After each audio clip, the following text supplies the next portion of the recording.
Di nava zivistana sar û seqem de, gelê Efrînê dîse bi koçberiyê re rûbirû ne. Dibin şertên sarbûn, berf û bade, malbatên sivîl, jin, zarok û pîr neçar dimînin ku mala xwe bihêlin.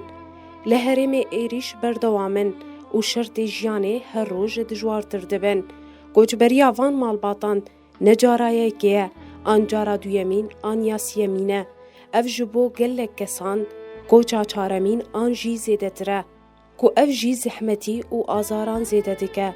Zarokên ku di nava çadir, dibistan û cihên cuda de dijîn, bi gelek zehmetiyan re rûbirû mane.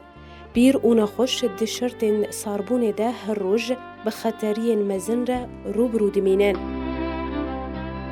ويا أردوغان نعم چش ما دخوازن ام جعفريني هاتن شهباء ام هاتن قطبقو جطبقو ام هاتن برفي ساسرمي ظالمة چوچکن هرگی نخوش بونه تختر کنه نه تختر گی درمان کنه گم زاری خود ظالمة گی نخوشن و چش ما دخوازن دست ما بردن اما سر آخی خواه اما مونه خواه کنه می آخی خواه بخون کنه ظالمة گرم بلیزن کنه درنه بداری تشتکنه يعني يمكن هي زارينا كده من هذا بس ام زحمه نخوازن ام دخوازن سلامتی ام دخوازن سلامتی چه ببه هف زارينا بس ام به هر مالت خواه مدرسه خواه یه مدرسه دست چون مدرسه ناخونن یه حر یک ام داره که دام عبده هم داکر زاری خواه هم داکرن این جامعه چی گل بس همه که ببرن بس انا في حرب بلا بس کنه ولا محرب ناخوازن بلا اشقاوات شلوش يعني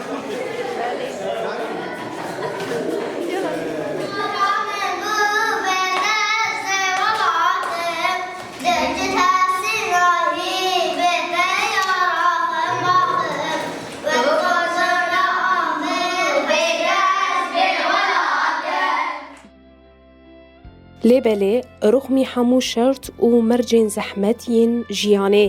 Tevî êrişên dewleta Tirkiya dagirker û hikûmeta Heteşiya Cîhadîst gelê Rojavayê Kurdistanê her gêlî, her gav û her dem di nava têkoşîn û berxwedanê de ne. Her wiha biryara berxwedan û têkoşînê her roj li Rojavayê Kurdistanê tê bilindkirin.